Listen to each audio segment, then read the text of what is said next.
자, 잠언 20장 1절에서 6절 다 함께 같이 읽겠습니다. 시작. 많은 재물보다 명예를 택할 것이요 은이나 금보다 은총을 더욱 택할 것이니라. 가난한 자와 부한 자가 함께 살거니와 그 모두를 지으신 이는 여호와이시니라. 슬기로운 자는 재앙을 보면 숨어 피하여도 어리석은 자는 나가다가 해를 받느니라. 겸손과 여호와를 경외함의 보상은 재물과 영광과 생명이니라. 패역한 자의 길에는 가시와 올무가 있거니와 영혼을 지키는 자는 이를 멀리 하느니라. 마땅히 행할 길을 아이에게 가르치라. 그리하면 늙어도 그것을 떠나지 아니하리라. 아멘. 잠깐 기도하겠습니다. 하나님 아버지, 이 시간 저희들이 온라인으로 하나님 불가피하게 예배를 드립니다. 온라인의 예배에 참석한 우리 사랑하는 성도들의 영혼에 하나님 특별한 복을 주옵시고, 참석한 자녀들의 영혼 가운데도 들을 귀를 주시고 총명함을 주셔서 이 진리의 말씀을 잘 마음에 새겨 일생토록 하나님과 동행하는 복된 인생들 될 수 있도록 하나님 축복하여 주시고 성령 하나님 역사하여 주시옵소서. 감사드리며 예수님의 이름으로 기도하옵나이다. 아멘. 오늘 말씀의 제목은 인생 시리즈 네 번째로 자녀는 부모를 어떻게 떠날 수 있을까라는 주제를 가지고 말씀을 전하고자 합니다. 지난주에는 부모가 자녀를 어떻게 떠나보낼 수 있을까라는 주제를 가지고 말씀을 드렸다면, 오늘은 좀 자녀에게 초점을 맞춰서 자녀는 부모를 어떻게 떠날 수 있을까. 네, 되게 흥미로운 말씀이죠. 부모는 자식을 떠나는 것을 경험하게 될 때 가슴의 한 부분이 이렇게 한 부분이 잘라지는 것 같은, 떨어지는 것 같은 그러한 느낌이 듭니다. 그런데 부모를 떠나는 자녀의 마음은 어떤 마음이 들까요? 사람은 부모를 통해 양육을 받고 그리고 자라지만 결국은 부모를 떠나서 살아가야 되는 존재입니다.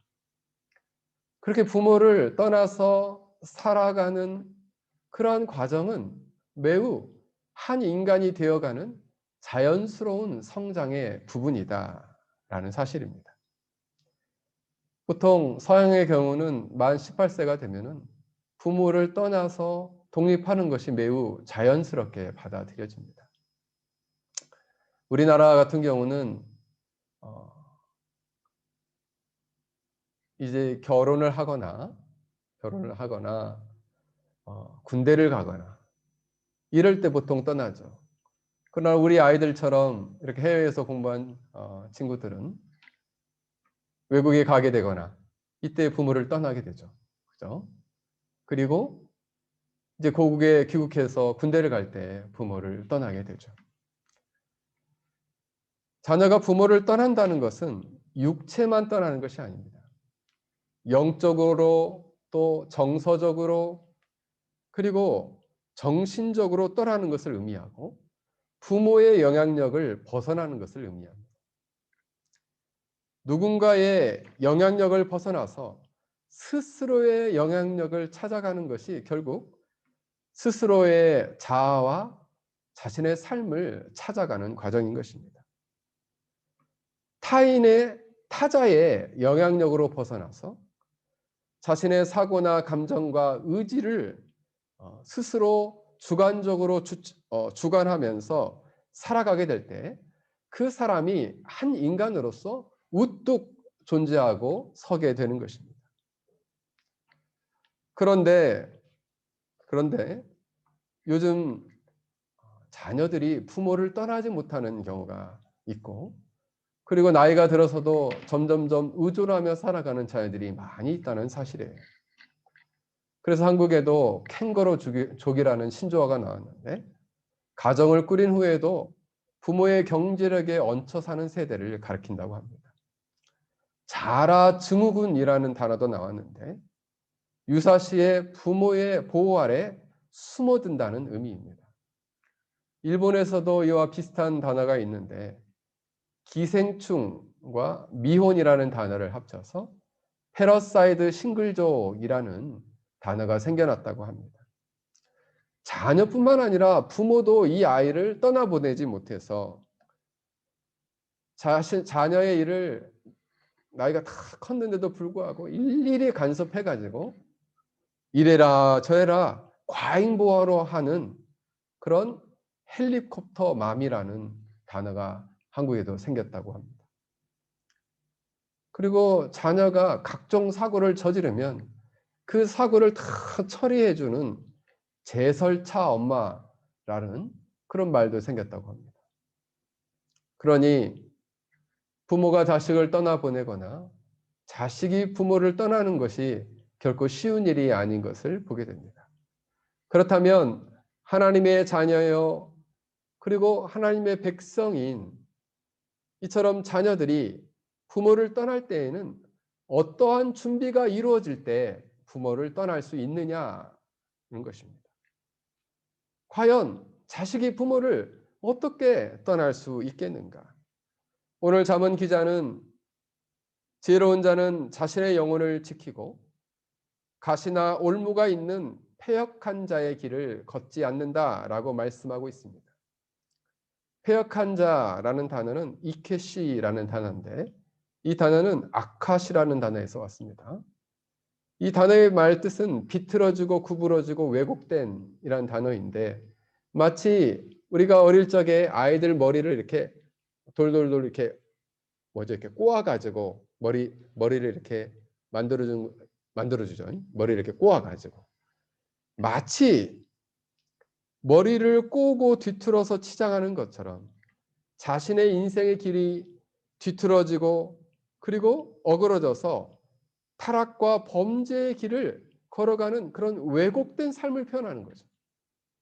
그런 왜곡된 삶에는 가시와 올무가 있는데 그 왜곡된 삶을 살아가는 자에게 주어지는 고난과 역경을 말합니다. 오히려 지혜로운 자, 자신의 영혼을 지키고자 하는 자는 그러한 길을 멀리한다라고 말씀하고 있어요. 그러면 어떻게 자녀가 그렇게 구부러지고 꼬아지고 왜곡되고 올무와 가시가 있는 길을 걸어가지 않을 수 있겠는가? 그것은 마땅히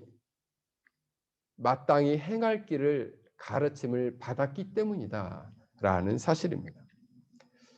영혼을 지키는 자는 이와 같은 삶을 멀리한다 그랬는데 잠언 16장 17절에 보면 악을 떠나는 것은 정직한 사람의 대로니 그 길을 지키는 자는 자신의 영혼을 보존하느니라 라고 말씀하고 있습니다. 영혼을 지키는 자는 정직한 자의 길처럼 행함으로 말미암아 죄악으로 말미암아 왜곡된 길을 멀리하고 자신의 영혼을 보존한다는 것입니다.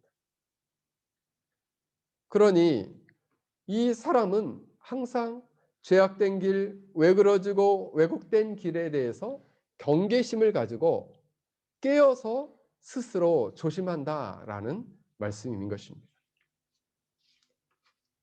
그러면 이처럼 영혼을 지키는 자, 지혜로운 삶을 추구하는 자는 어릴 적부터 마땅히 행할 길을 가르침을 받아야 한다라는 사실이에요. 부모의 입장에서는 마땅히 그가 행할 길을 가르쳐 줘야 하는 것입니다. 아, 목사님, 그럼 그거는 교회에서 목사님이 가르쳐야 되는 거 아닙니까? 저도 가르치죠. 저도 이렇게 말씀을 통해서 아이들에게 가르치지만 1차적인 책임은 자녀에 대한 1차적인 책임은 부모에게 있습니다. 마땅히 행할 길이라는 단어는 두 단어가 합쳐진 단어인데 패라는 단어와 다르코라는 단어가 합쳐졌어요. 패라는 단어는 입이나 입구를 말하고 다르코라는 단어는 길이나 태도, 방식을 말합니다. 또 도로 여행을 말하는데 이 단어를 합쳐서 이야기하면 그의 길의 입구라는 단어예요. 그러면 이것을 좀 더 펼쳐서 이 의미를 생각해 보면 사람이 마땅히 따라가야 되는 의로운 삶의 태도와 방식을 가르치는 거죠. 그러니까 이 자녀가 부모는 이 자녀가 인생을 살아가면서 마땅히 살아가야 할 삶의 태도와 방식을 가르쳐 줘야 하고, 자녀는 마찬가지로 이 부모로부터 마땅히 인생을 살아가면서 걸어가야 할 올바른 태도와 방식을 가르침을 받고 그 길을 따라 걸어가야 한다는 것이에요. 그렇게 해야만이 패역한 자의 길, 왜곡되고 구부러지고 역경과 가시와 올무가 있는 길을 벗어날 수 있다는 사실입니다. 근데 여기서 어릴 적 아이 때부터 가르쳐라 이렇게 나오는데, 원래 이 단어는 나르라는 단어인데 태어난 지 몇 개월 안 된 때부터 가르치라는 거예요. 근데 가르치라는 단어도 하노크라는 단어인데 성전 앞에 바치다, 봉헌하다 이런 뜻이 있어요. 그러면 이 의미는 뭐냐면 어릴 적부터 이처럼 하나님 마땅히 가르쳐야 할 길을 어릴 적부터 이 아이에게 가르쳐서 이 아이가 온전히 하나님께 바쳐지는 그러한 모습으로 이 아이가 살아갈 수 있도록 행하라라는 것이에요. 그러므로 이것을 생각해 보면 부모의 사명은 얼마나 큰가를 생각해 봐요. 한편으로는 부모는 이 아이가 폐악한 길을 벗어나서 마땅히 행할 길을 가르치는 중대한 사명을 이 부모가 가지고 있는 것이죠. 그리고 어린 자녀도 부모로부터 마땅히 해야 할 길을 바르게 깨닫고 그 길을 걸어가야만이 비로소 이 아이가 부모로부터 독립하여 자신의 인생의 길을 걸어갈 수 있다라는 사실입니다. 미국의 앨런 지머맨이라는 매우 저명한 인적 자원 전문가이자 자기계발 전문가 강사가 있습니다. 이 사람이 책을 썼는데 인생을 성공하는 공식 3가지를 제안하였습니다. 먼저는 목표가 있어야 하고, 두 번째는 거기에 따르는 인간의 열정과 노력이 있어야 하고, 세 번째는 그 인간의 노력과 열정을 다하는 과정 가운데 견뎌내야 하는 끈기가 있어야 한다라는 사실입니다. 결국 인간이 목표를 세우고 노력과 끈기를 다 하면 무조건 성공할 수 있다라는 것입니다. 그러나 이것은 지극히 자신의 계획과 노력과 자신의 끈기만을 의지하면 된다라는 인본주의적인 생각에 가깝습니다. 그러나 우리가 여기서 얻을 수 있는 인사이트는 마땅히 목표를 세워야 하고 그 목표에 따른 노력과 열정을 가져야 하고 그 노력과 열정을 통해서 이뤄가는 끈기 있는 과정이 필요하다는 것은 우리가 일반적인 상식으로도 알 수 있습니다. 그렇다면 하나님을 믿는 자, 자신의 영혼을 지키고 인생의 길을 걷고자 하는 자, 마땅히 행할 길을 따라 걷고자 하는 자는 어떻게 해야 하는 것입니까? 바로 자신의 영혼을 지키고자 하는 자는 자신의 인생의 계획을 세우는 단계부터 하나님의 인도하심과 그 도우심을 믿음으로 구해야 한다라는 사실이에요. 자신의 인생과 계획도 하나님의 영광을 위해서 계획하고 그 목적한 바를 세워야 한다는 사실이죠.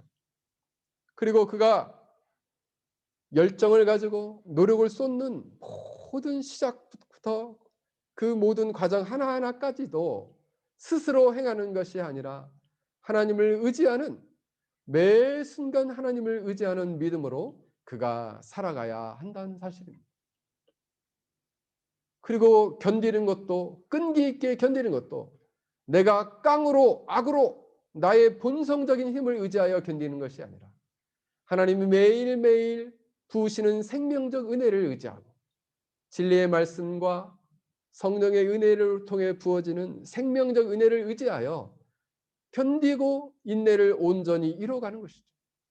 그때 비로소 그는 사람들이 볼 때 와 하고 성공하는 것이 아니라 하나님의 시선의 초점에 맞춘 하나님이 볼 때 그래 너의 인생은 값지고 너의 인생은 가치가 있다. 너는 나의 인생에 너무나 소중한 존재구나 라는 사실을 인식할 수 있게 된다는 사실입니다. 그러므로 사랑하는 성도 여러분, 부모는 자녀를 이처럼 마땅히 걸어가야 할 길을, 그 인생의 길을 가르쳐야 하고 그 믿음의 길을 가르쳐야 하는 것입니다. 사랑하는 자녀 여러분, 자녀 여러분들은 부모로부터 이 마땅히 걸어가야 할 길에 대해서 깨닫고 이것을 생각하고 정리해야만이 비로소 부모를 떠나 스스로 독립하여 올바른 길을 걸어갈 수 있다라는 사실입니다.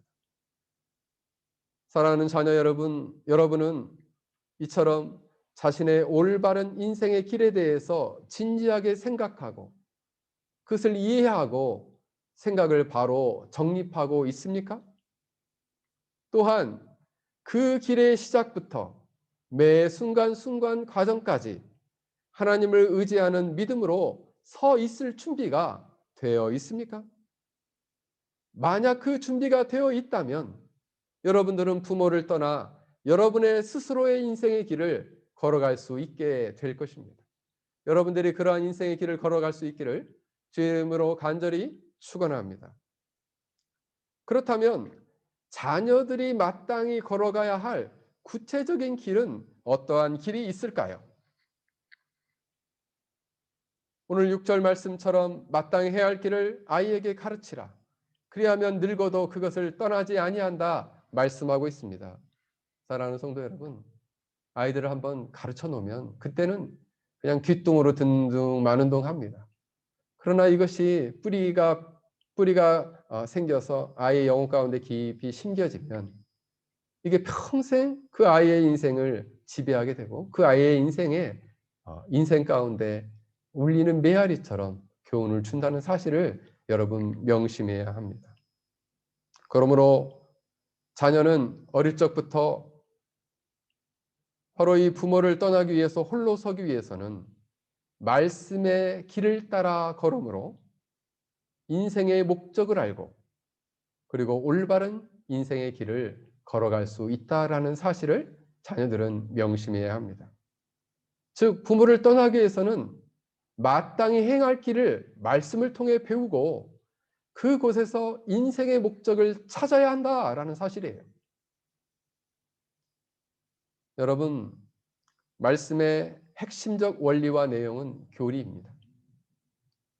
그러므로 어릴 적부터 이 아이들이 말씀의 핵심적 원리인 내용과 그 말씀의 핵심적 원리인 이 교리를 통해서 하나님의 올바른 뜻, 우리가 하나님을 믿어야 할 내용, 하나님이 우리에게 요구하시는 삶의 의무가 무엇인지를 마땅히 가르쳐 줘야 합니다.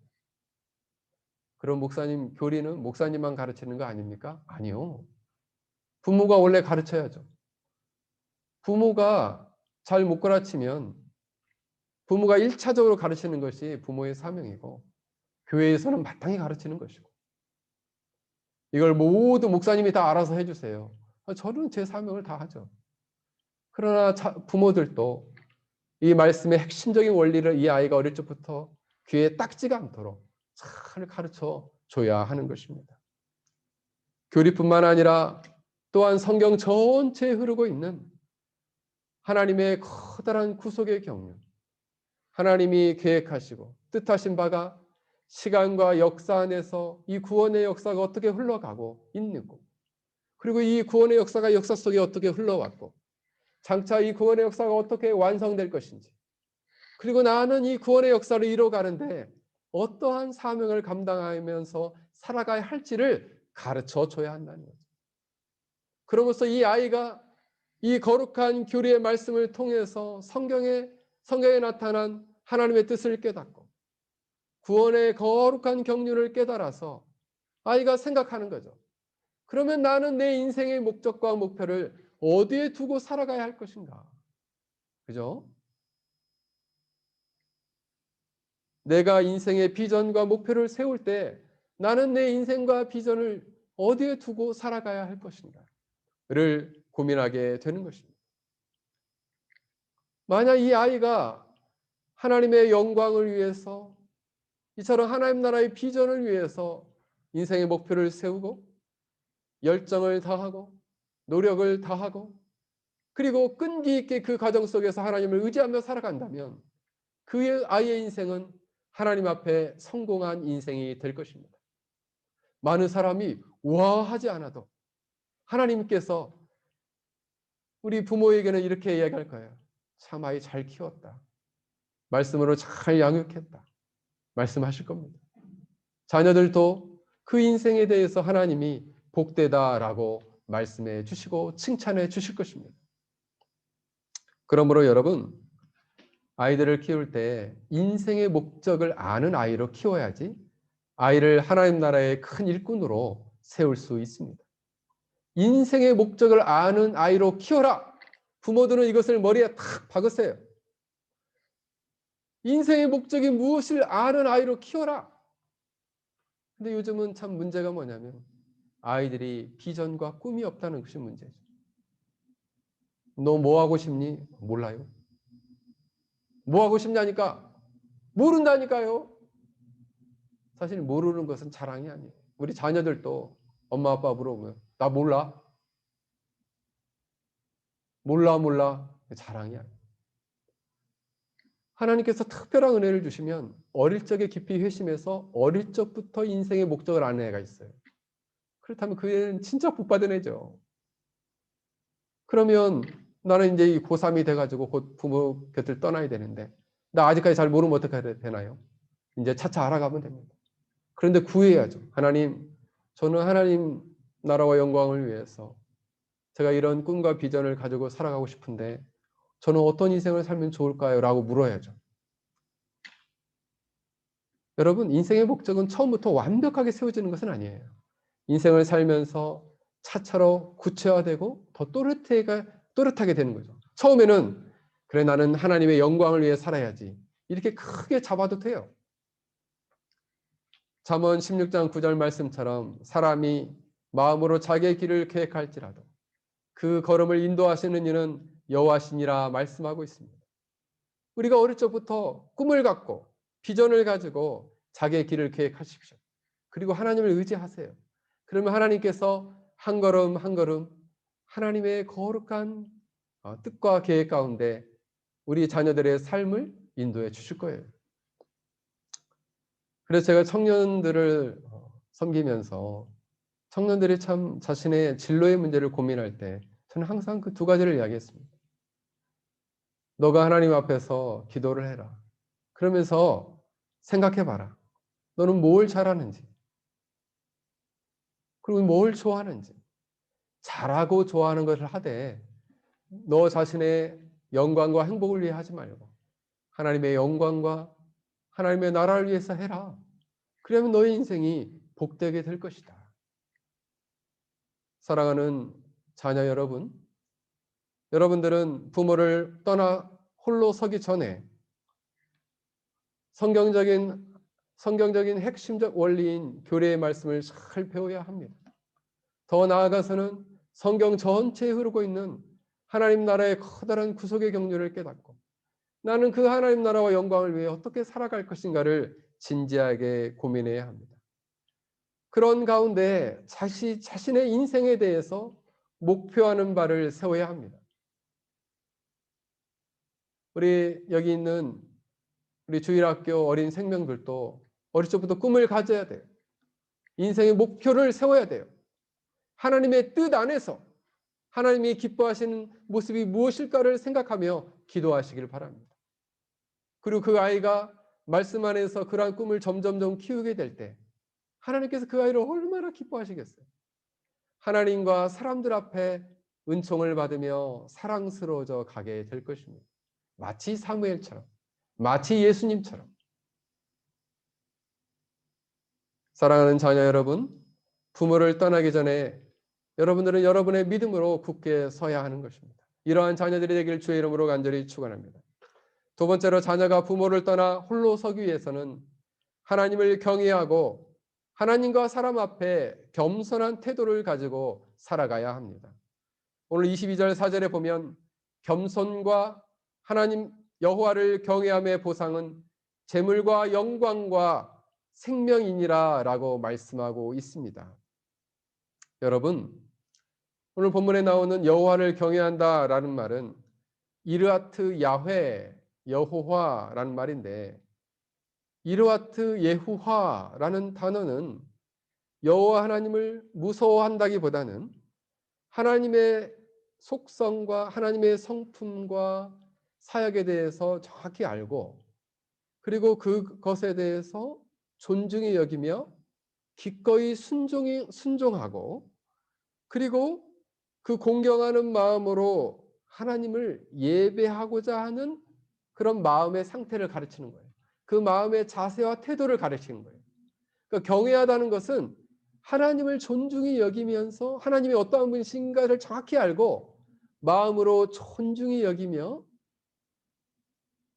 그 마음으로 공경하고자 하는 그런 태도를 가르치는 것입니다. 그러므로 여호와를 경외하는 사람은 하나님 앞에서 자신을 겸손하게 돌아보고 그리고 겸손한 태도를 항상 취하게 되죠. 우리는 하나님 앞에 용서받은 죄인에 불과하다. 하나님의 은혜가 없으면 안 된다라는 생각을 늘 갖고 있다는 사실이에요. 더 나아가서는 다른 사람을 향해서도 겸손한 태도를 취하고 있다라는 사실입니다. 하나님을 향해서 겸손한 태도를 취하는 사람은 사람들을 향해서도 겸손한 태도를 갖게 되는 것입니다. 겸손이라는 단어는 원문에 보면 아나와라는 단어인데 이것이 하나님과의 관계에 있어서는 자신의 재성과 한계를 의지하고 하나님을 의지하는 태도와 자세를 가리킵니다. 그래서 한편으로 하나님을 두려워하고 한편으로 하나님을 사랑하고 존중하고 겸손하게 여기는 태도를 가르쳐요. 그럼 사람들과의 관계에서는 자신을 낮추고 다른 사람을 인정하고 그리고 그 사람을 존중히 여기는 욕심 없는 마음의 상태를 가리키는 것입니다. 그러므로 부모를 떠나 홀로 서서 자신의 인생을 길을 걸어가고자 하는 자는 하나님을 향한 참된 믿음과 경외심이 있어야 합니다. 하나님을 존중히 여기고 그 뜻대로 살아가고자 하는 그런 마음의 태도를 가져야 합니다. 이러한 태도를 갖는 사람은 주위에 있는 많은 사람들에 대해서도 겸손한 태도로 교만하게 자신을 내세우지 아니하고 겸손한 태도로 그들을 존중히 여기고 그리고 그들을 귀하게 여기고 그리고 그들을 소중히 여기는 태도를 갖게 된다는 사실입니다. 이처럼 하나님은 자신을 겸손히 경외하고 다른 사람에 대해서도 겸손하게 섬기고 사랑하는 자들에게 놀라운 축복을 주시겠다 말씀하고 있습니다. 미국의 1대 대통령은 조지 워싱턴이라는 사람입니다. 이 조지 워싱턴의 어머니를 위한 잔치가 벌어졌는데 그때 마침 그 미국에 있던 프랑스 관원이 그 어머니 옆에서 이 조지 워싱턴 그 대통령을 어떻게 이렇게 키우셨냐, 잘 키우셨냐, 어쩜 이렇게 이 아들을 귀하게 키우셨냐라고 물었습니다. 이때 그 조지 워싱턴의 어머니는 딱 한마디 말했습니다. 나는 그에게 하나님께 겸손하게 복종할 것을 가르쳐 주었습니다. 딱 한. 에어컨 좀 꺼주세요. 하나님을 겸손하고 하나님을 경외하고 겸손하게 복종할 것을 가르쳐 주었다. 그 하나를 가르쳐 줬다는 거예요. 이런 자에게는 보상이 주어진다 그랬는데 보상은 원래 단어가 에케브라는 단어인데 이것은 뒷 발꿈치를 잡다라는 뜻이에요. 결국 이 단어는 뭐냐면 하나님께서 겸손하게 자신을 경외하는 자를 반드시 쫓아가서 보상하겠다 이런 말씀이에요. 그러면 어떤 보상을 하시겠다 말씀하고 있습니까? 오늘 성경에는 재물과 영광과 생명을 주시겠다. 얼마나 놀라운 얘기입니까? 이 땅에서는 경제적 어려움을 겪지 않도록 경제적인 부를 주시겠다 말씀하고 있습니다. 그래서 그 경제적인 부함을 통해서 이 아이가 자신의 행복을 위해 사는 것이 아니라 하나님 나라의 선한 일들을 행하게 하시겠다는 거예요. 또한 그를 영광스럽게 하겠다. 그의 명예를 높이겠다는 것입니다. 자신의 죄를 확신하고 자신의 부족을 인정하면서 하나님 앞에 의지적으로 순종하기를 원하는 사람은 하나님이 그를 영화롭게 하고 영광스러운 자리로 높이겠다 말씀하고 있어요. 마지막으로는 현재적으로 영적인 생명을 소유하여 하나님을 사랑하고 죄와 사탄의 세력과 싸워 승리할 수 있도록 하시겠다 말씀하고 있고, 미래적으로 장차 완성된 하나님의 나라에서 영원한 생명을 누리게 하시겠다라고 말씀하고 있습니다. 그러면은 이 얘기는 내 현세와 내세에 복을 받는다라는 것이요. 현세와 내세에 놀라운 보상을 받는다는 것. 축복을 받는다는 것. 여러분, 사랑하는 부모 여러분, 이 자녀들 이렇게 키우고 싶지 않으십니까? 사랑하는 자녀 여러분, 여러분들은 하나님께 이런 축복을 받고 싶지 않으십니까? 여러분, 이사야서 33장 6절에 보면 내 시대에 평안함이 있으며 구원과 지혜와 지식이 풍성할 것이며 여호와를 경외함이 내 보배니라 말씀하고 있습니다. 여호와를 경외하는 것이 내 보배다. 여기서 보배라는 단어는 오차르라는 단어인데, 이 단어는 보물, 곳간, 창고, 보고 이런 뜻이에요. 보물 창고라는 말이에요. 여호와를 경외하는 것 자체가 보물 창고라는 거예요. 여호와를 경외하고 존중히 여기고 공경하고 사랑하고 그 뜻대로 살고자 살아가는 사람, 겸손하게 살아가는 사람에게는 보물 창고가 주어진다는 것입니다. 여기에서의 이사야서의 보물 창고는 내 시대가 평안할 것이다. 구원과 지혜와 지식이 주어질 것이다. 이렇게 말씀하고 있어요. 보물이 주어진다는 거예요. 보물 창고가 주어진다는 거예요. 얼마나 큰 복된 인생입니까? 여호와를 경외하는 자는 하나님과의 교통이 끊이지 않습니다. 그래서 하늘에 수많은 자원들이 있죠. 하나님의 지혜와 능력과 시간과 복과 그리고 생명이 그에게 주어지게 되는 것이죠. 사랑이 주어지게 되는 것이죠. 이러한 사람은 세상이 감당할 수 없는 사람이고 세상에 그 어떤 사람도 감당할 수 없는 그런 복된 인생을 살아가게 된다라는 사실입니다. 사랑하는 자녀 여러분, 여러분들이 부모를 떠나서 성공적이고 온전한 삶을 살기 위해서는 여호와 하나님을 경외해야 합니다. 존중히 여기고 사랑해야 합니다. 그를 늘 예배하는 삶을 살아야 합니다. 그분의 뜻에 복종하고 순종하는 삶을 살아가고, 그런 삶을 살아가게 될 때 다른 사람과의 관계 안에서도 겸손한 마음으로 그들을 섬길 수 있는 마음을 갖게 된다라는 사실입니다. 그래서 여러분들을 하나님께서 일생토록 현세의 축복과 내세의 축복을 받아들이는 우리 자녀들의 인생이 되기를 주의 이름으로 간절히 축원합니다. 마지막으로, 그러면 자녀가 부모를 떠나 홀로 서기 위해서는 어떻게 할 것인가? 사회 안에서 하나님의 형상을 가진 자들을 먼저 사랑하고 먼저 대접하는 자세를 가져야 합니다. 다시 말씀을 드립니다. 사회 안에서 하나님의 형상을 가진 자들을 먼저 사랑하고 먼저 대접하는 자세와 태도를 가져라라는 것입니다. 오늘 본문을 보면 1절, 2절에 보면 많은 재물보다 명예를 택할 것이요 금이나 금보다 은총을 더욱 택할 것이니라. 가난한 자와 부한 자가 함께 살거니와 그 모두를 지으신 이는 여호와이시니라 말씀하고 있습니다. 자녀들이 부모를 떠나면 자연스럽게 사회 속으로 들어가게 됩니다. 왜냐하면 인간은 본래 사회적인 존재이기 때문입니다. 인간이 사회 안에서 행복해질 수 있는 비결은 무엇일까요? 그것은 많은 사람들로부터 명예와 은총을 받아 누리길 때 인간은 사회적 행복을 경험하게 됩니다. 그래서 잠언 기자는 많은 재물보다 사람들의 호의를 받아 누리는 명예를 택하라, 은과 금보다는 은총을 택하라 말하고 있습니다. 인간의 물질은 인간에게 평안함을 가져다 주지만 많은 사람들의 좋은 평판과 호의는 그 사람에게 진정한 행복을 가져다 주기 때문입니다. 여기 보면 명예라는 단어는 햄이라는 단어가 쓰였는데 이름이라는 단어예요, 원래.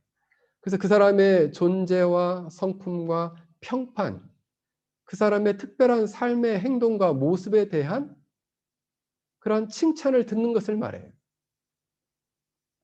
그러므로 사회 안에는 가난한 자와 부한 자가 함께 사는데 그 모든 사람을 바로 여호와 하나님께서 지으셨다 말씀하고 있습니다. 그러므로 자녀가 부모를 떠나 홀로 사회 속에서 살아가게 될 때 많은 사람들에게 인정받기 위해서는 어떻게 해야 할까요?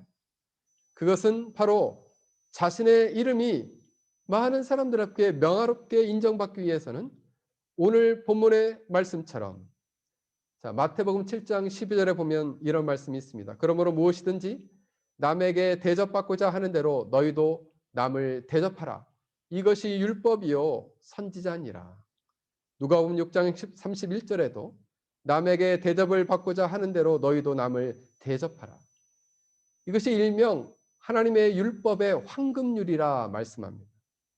황금률이라는 얘기는 종교적인 성경적 가르침을 넘어서서 일반적인 보편적인 가치로서도 인정을 받는다라는 측면에서 황금률이다 이렇게 표현하는 것입니다. 그러므로 인생에 있어서 가장 첫 번째 되는 규칙이요. 그리고 보물과 같은 말씀이라는 사실입니다.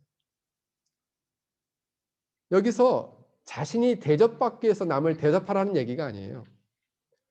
너가 대접받고 싶은 대로 남을 그냥 대접하라는 거예요. 그 얘기는 뭐냐면 내가 저 사람이라면 어떻게 섬김을 받기 원할까라는 것을 스스로 인식해서 자신이 대접받으려고 하지 말고 내가 대접받으면 이런 마음이 들겠구나라는 것을 인식해서 다른 사람을 먼저 대접하라는 거예요. 그리고 그 대접이 돌아올 것을 기대하지 말라는 거예요. 그게 바로 율법의 황금률이다. 그러면 남으로부터 대접받을 생각이 없이 이타적으로 다른 사람을 사랑하고 다른 사람을 생각하는 것을 가지고 사랑하며 먼저 희생하는 삶을 살라. 그러면 그 인생이 복된 인생이 되고 많은 사람으로부터 명예를 얻게 될 것이고 많은 사람으로부터 은총을 얻게 될 것이다 라는 것입니다. 그때 묻습니다. 그러면 목사님 왜 우리는 그렇게 살아야 합니까? 여기에는 두 가지 이유가 있습니다. 첫 번째는 부자나 가난한 자나 모두 여호와 하나님께서 하나님의 형상으로 지은 사람이기 때문입니다. 칼빈은 16세기 위대한 종교개혁자인 칼빈은 우리가 인간을 사랑해야 할 보편적 사회 윤리를 하나님의 형상의 개념에서 찾았습니다. 인간은 하나님을 알 수 있는 참된 지식과 하나님을 존중히 여기고 사랑할 수 있는 거룩과 하나님과 올바른 관계 안에서 그 뜻에 순종하며 살아가는 올바른 의로서의 삶을 가진 도덕적인 존재로 창조되었으나 이 도덕적인 형상은 제거되었고 하나님의 자연적인 형상, 생각하고 느끼고 그리고 행동하는 그런 자연적인 형상은 부패하게 되었다라고 보았습니다.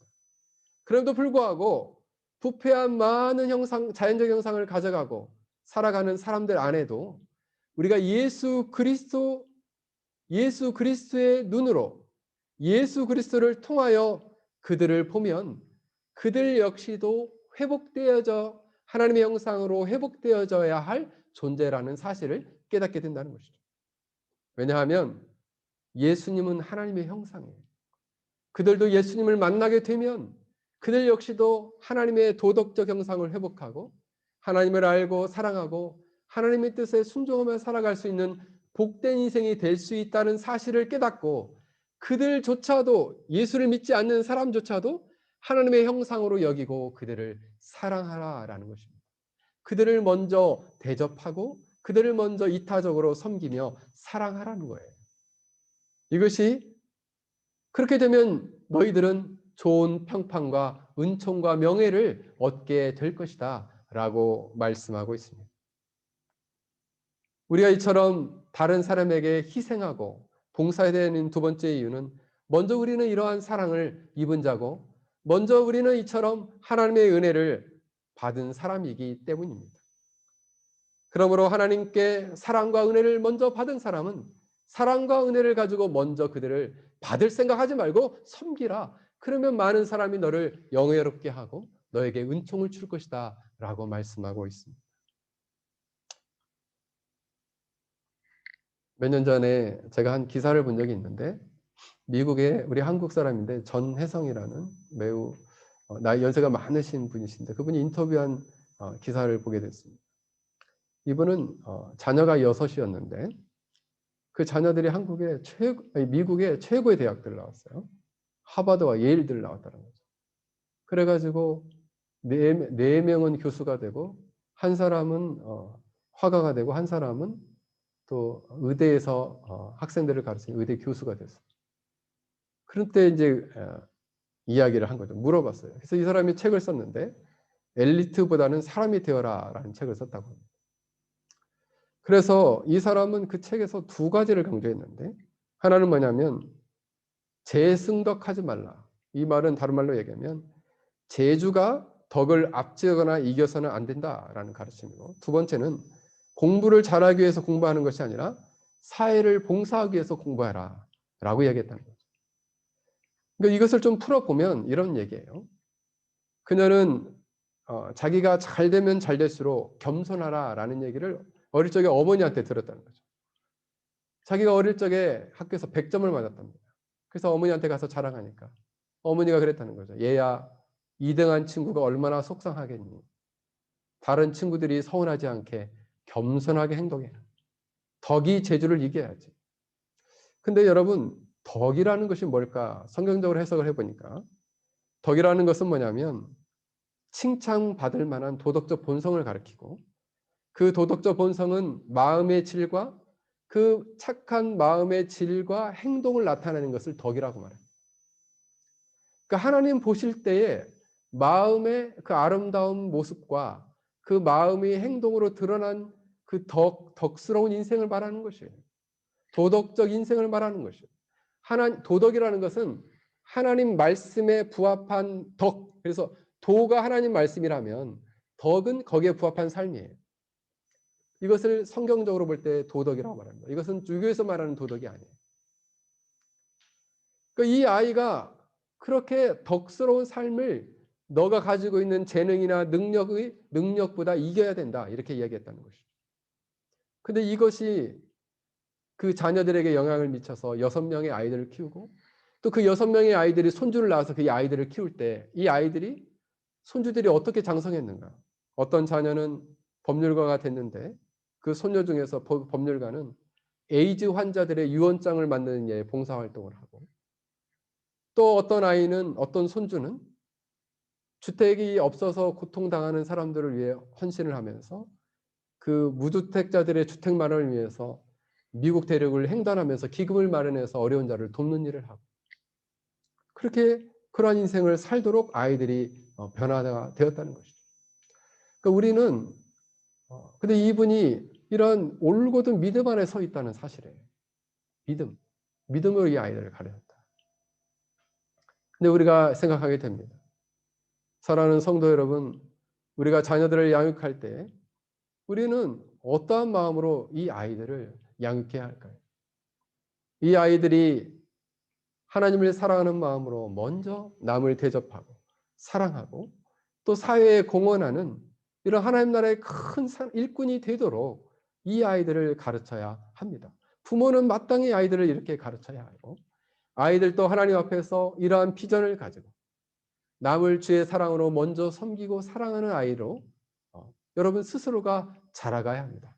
그렇게 될 때 많은 사람들이 사회 속에서 여러분을 귀하게 여기고 여러분을 소중히 여기고 그리고 여러분들이 많은 사람들에게 은총을 받아 누리게 될 것입니다. 사랑하는 성도 여러분, 여러분들이 이 땅에서 이처럼 하나님의 형상을 가진 자들을 사랑하고 그들에게 하나님의 나라의 아름다운 사랑의 통치를 펼쳐가는 복된 인생이 되기를 주의 이름으로 간절히 축원합니다. 우리 다 함께 같이 기도하겠습니다. 오늘 우리